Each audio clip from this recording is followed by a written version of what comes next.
नमस्कार, आप देख रहे हैं खबरी चौक। अंबिकापुर नगर निगम क्षेत्र से लगे कई स्थानों पर इन दिनों प्रशासन की नजर टेढ़ी हुई है और भरी बरसात में अतिक्रमण मुक्त की कार्यवाही बड़ी तेजी से की जा रही है। प्रशासन के इन कार्यवाहियों के बीच कई लोगों ने सवाल खड़ा किया है कि जहां प्रशासन को पहले कार्यवाही करनी चाहिए, वहां क्यों मूकदर्शक बन बैठी हुई है। ये मामला है अंबिकापुर नगर पालिक निगम के अंतर्गत अतिक्रमण या अवैध निर्माण का। और इस निर्माण में जो अवैध निर्माण है इसका बाकायदे जांच पड़ताल सब कुछ हुआ और 25 अप्रैल 2023 को उसे तोड़ने का आदेश हुआ। जो भी अवैध निर्माण है उसे तोड़ा जाए, लेकिन आज 26 माह हो गया है, आज तक उसका निर्माण नहीं तोड़ा गया। अब निगम के पास कोई इस मुद्दा पर जवाब ही नहीं है। यही निगम प्रशासन जो बिना कोई आदेश के निगम का अदना सा अधिकारी कर्मचारी जब जाता है तो गरीबों का झोपड़ी तोड़ देता है, बुलडोजर चला देता है। लेकिन ये रसूखदार माफिया लोग हैं जो जमीन के, जिनका अवैध निर्माण करोड़ों का निर्माण है, आम सड़क को प्रभावित कर लिए हैं और इन्हीं का खुद का आदेश है तोड़ने का, लेकिन उसका पालन आज तक नहीं कर पा रहे हैं। ये बेबस और लाचार नजर आ रहे हैं। सामाजिक कार्यकर्ता एवं भजगावली हॉस्पिटल की कार्य प्रणाली से पीड़ित अभय नारायण पांडे ने उस हॉस्पिटल को बचाने का आरोप अंबिकापुर निगम प्रशासन पर लगाया है। साथ ही कहा है कि जिस व्यक्ति के द्वारा निवास बनाने की बात कही गई और उसके आधार पर निगम से भूमि अनुज्ञा ली गई, उसने निवास के स्थान पर हॉस्पिटल बना दिया और स्वयं के ही मकान को खुद को किराए पर देना बता दिया। निगम ने मेरे शिकायत पर जब जांच की तो पाया गया कि कई ओर से भजगावली हॉस्पिटल के द्वारा सड़क पर कब्जा किया गया है। निगम एवं नगरीय निवेश के कार्यालय ने साफ तौर पर अपने जांच प्रतिवेदन में लिखा है कि व्यक्ति के द्वारा सड़क पर कई ओर से कब्जा किया गया है, इसीलिए इनके निर्माण का नियमितीकरण नहीं किया जा सकता। जब इस संबंध में मैं जाता हूं या कोई भी जाते हैं पूछने के लिए कि ये क्या हुआ है आपके आदेश का, उनका एक ही जवाब है सिर्फ कि नियमितीकरण का आवेदन लगा हुआ है।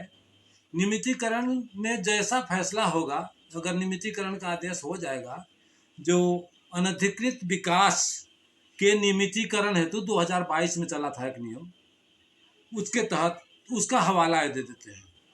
जबकि सच्चाई ये है कि नियमितीकरण का जो ये बता रहे हैं कथित आवेदन को, वो आवेदन ही इनका झूठ और साजिश का पुलिंदा है।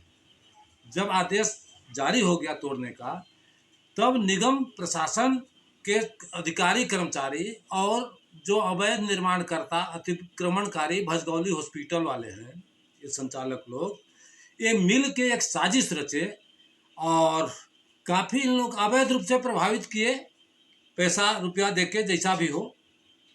और ये आवेदन देखिए, एक आवेदन दिए हैं, इस आवेदन को भी थोड़ा सा आप देख लीजिए। ये आवेदन ही नहीं है और आदेश हुआ है 25 तारीख का, लेकिन ये आवेदन 21/4/2023 का निगम इसमें दर्शा रहा है कि 21/4 को मिला हुआ है, यानी आदेश के 4 दिन पूर्व ही मिल गया था। तो जब 4 दिन पूर्व मिल गया था तो आप आदेश क्यों किए? इतना पावरफुल आवेदन था तो। यह नियमितीकरण के योग्य नहीं है।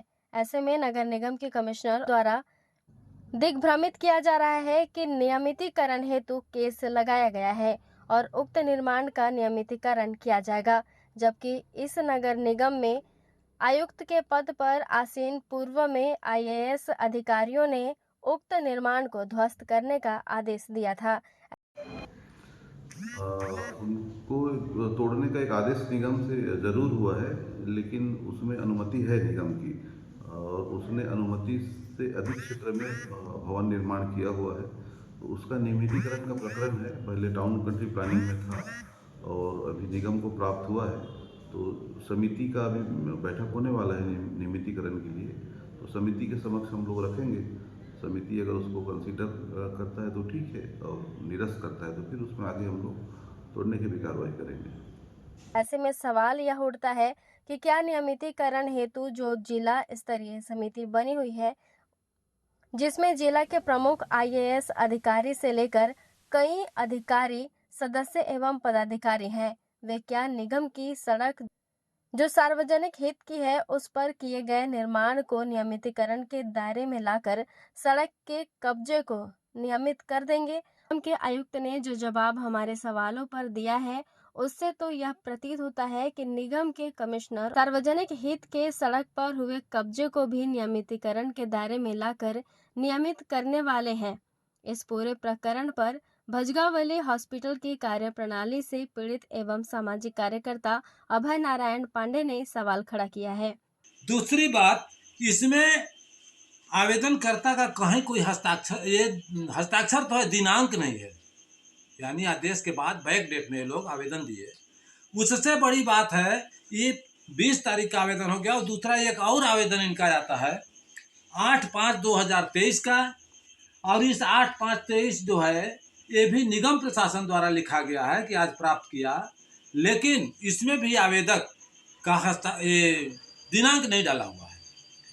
और जो सबसे बड़ी बात है कि ये अवैध नियमितीकरण का आवेदन के साथ एक शपथ पत्र लगा हुआ है। ये शपथ पत्र पूरी तरह से साजिश का, इनका आपराधिक षड्यंत्र है। नियमतः इसके विरुद्ध एफआईआर दर्ज होना चाहिए, क्योंकि ये न तो इसमें कोई गवाह है, न ही ये नोटरियल है।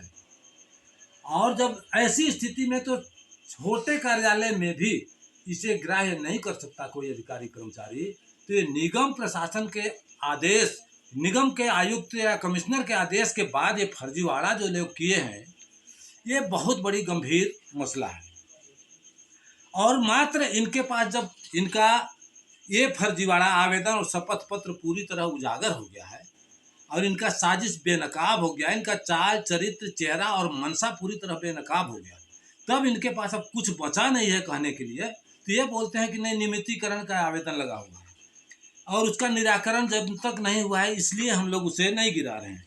अब वो भी नहीं है, अब नियमितीकरण का भी देख लीजिए क्या है, उस पर भी क्या नियम कहता है और क्यों अभी तक ये नहीं गिरा है या अभी तक रखे क्यों है, इसमें भी इनका साजिश पूरी तरह बेनकाब होता है। नियमितीकरण में अनधिकृत विकास नियमितीकरण का संशोधित धारा 6 की उपधारा 1 के नवीन खंड 4 घ के अनुसार 6 भूमि विकास नियम 1984 के नियम 39 में प्रावधान निर्धारित है कि यदि सार्वजनिक मार्ग को प्रभावित करने वाला अवैध निर्माण है तो उसका नियमितीकरण नहीं किया जाएगा।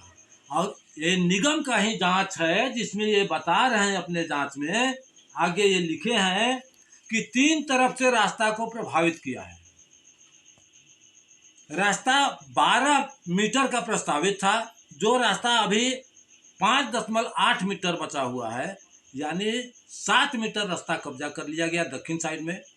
पूर्व और उत्तर साइड में 4-4 फीट सड़क पर अतिक्रमण करके निर्माण किया गया है। ये मैं नहीं बता रहा हूँ, उन्हीं का आदेश है, जो जांच की है निगम, उसमें लिखते हैं कि आदेश दिया गया है। और इसका लास्ट फाइंडिंग देते हैं कि उक्त प्रकरण में भवन मार्ग रेखा के भीतर निर्मित है, भवन के तीनों ओर प्रस्तावित मार्ग क्षेत्र में भवन निर्माण कर दिया गया है, जो नियमितीकरण योग्य नहीं है। तो जब नियमितीकरण योग्य नहीं है तो फिर इसको किस लिए रखे हो? और इस पर अब लोगों को, स्वयं को मूर्ख बना रहे हो या हमको मूर्ख बना रहे हो या हम पब्लिक को मूर्ख बना रहे हो? क्या जताना चाह रहे हो कि नहीं, नियमितीकरण पेंडिंग है? यदि इस पर वास्तव में कार्रवाई हो तो जो आवेदन लिया है और जो इस तरह के साजिश रचे हैं उनके विरुद्ध आपराधिक प्रकरण दर्ज होगा और होना चाहिए नियमतः। इसके लिए तो मैं थाना को भी दिया, पुलिस अधीक्षक महोदय को भी कम से कम दर्जनों धारा लगा करके दिया हूँ कि ये धारा इन पर आकर्षित होता है, लेकिन आज तक कोई कार्रवाई नहीं हुआ। और निगम प्रशासन इस रसूखदार माफिया के इशारे पर आज तक अपने ही आदेश का पालन नहीं कर रहे हैं। वहीं इस पूरे मामले को यदि देखा जाए कि आखिरकार एक सामाजिक कार्यकर्ता एक हॉस्पिटल के निर्माण के पीछे क्यों पड़ा है, इसके वास्तविकता की ओर जब आप जाएंगे तो आप पाएंगे कि कुछ वर्ष पूर्व अभय नारायण पांडे के परिवार से एक गर्भवती महिला उस भजगावली हॉस्पिटल में भर्ती होती है, जहां बच्चे का जन्म होता है और बच्चा परिवार के कथन अनुसार स्वस्थ था, किंतु उस बच्चे को अस्वस्थ बताते हुए एक दूसरे हॉस्पिटल में एडमिट करा दिया जाता है, जिससे कुछ समय बाद बच्चे की मौत हो जाती है। इस पूरे प्रकरण में घर के अभिभावक होने के नाते अभय नारायण पांडे एवं उनके परिवार ने हॉस्पिटल पर लापरवाही का आरोप लगाया और यह भी कहा कि यदि आपके यहाँ नवजात बच्चे के लिए पूरी व्यवस्था नहीं थी तो गर्भवती महिला का इलाज क्यों किया। इन सब के बाद हॉस्पिटल द्वारा किसी भी तरह के लापरवाही से इनकार कर दिया जाता है और इलाज का पूरा खर्च ले लिया जाता है। जब अभय नारायण पांडे ने इसकी शिकायत सीएमएचओ अंबिकापुर को की तो उन्होंने 3 सदस्यीय समिति बनाई जिसने पूरे प्रकरण की जांच की। यह हमारे लिए और अंबिकापुर के लिए हास्यास्पद पहलू है कि उस जांच समिति ने तो अपनी रिपोर्ट में यह तक लिख दिया कि इस तरह का कोई भी प्रकरण संबंधित हॉस्पिटल में नहीं हुआ है। मतलब आप सोचिए कि स्वास्थ्य विभाग और प्राइवेट हॉस्पिटलों की सांठगांठ कितनी है कि एक महिला का एक हॉस्पिटल में गर्भवती होने के बाद पूरा इलाज होना, बच्चे का जन्म होना और फिर बच्चे को गंभीर बताकर दूसरे हॉस्पिटल में भेज देना और फिर वहां बच्चे की मौत होने के बाद इस तरह के पूरे प्रकरण में ही एक जिला स्तर की जांच समिति का इनकार कर देना कितनी बड़ी बात है। इन सबसे नाराज होकर अभय नारायण पांडे ने इस विषय में मीडिया के संज्ञान में जब सभी मामले को लाया तो डॉक्टर दंपति ने मानहानि का मुकदमा कर दिया, जिसके बाद अभय नारायण पांडे ने जब अपने स्तर पर इस पूरे हॉस्पिटल की जांच की तो पाया कि यह पूरा निर्माण के लिए नगर निगम से जो नक्शा पास होता है वह रहने के लिए निवास हेतु है, किंतु उसमें हॉस्पिटल संचालन किया जा रहा है।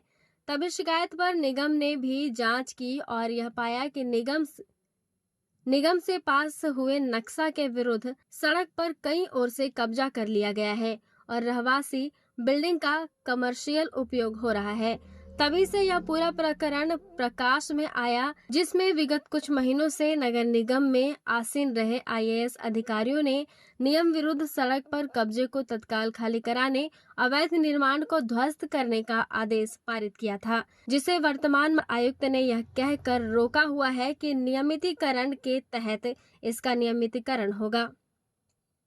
जबकि निगम और नगर निवेश कार्यालय के जांच प्रतिवेदन में कहा गया है कि सड़क पर कब्जा है, इसीलिए यह प्रकरण नियमितीकरण योग्य नहीं है। सबसे बड़ी एक और जो मसला है इसमें कानूनी पहलू है कि यदि ये इनका जो साजिश का पुलिंदा है और यदि ये वैध था या इस पर कार्यवाही करना था तो निगम प्रशासन या निगम कमिश्नर के आदेश का क्या हुआ। एक आईएएस अधिकारी जो निगम की कमिश्नर थी, तो ये यदि आ गया है और ये बीच में रोड़ा बन रहा है तो उनका आदेश क्या निरस्त किया गया?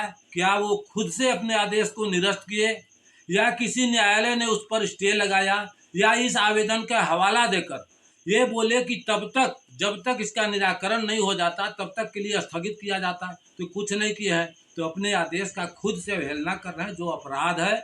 और चूंकि ये लोग मनमानी जंगल राज चला रहे हैं तो इनके ऊपर कौन बोलेगा।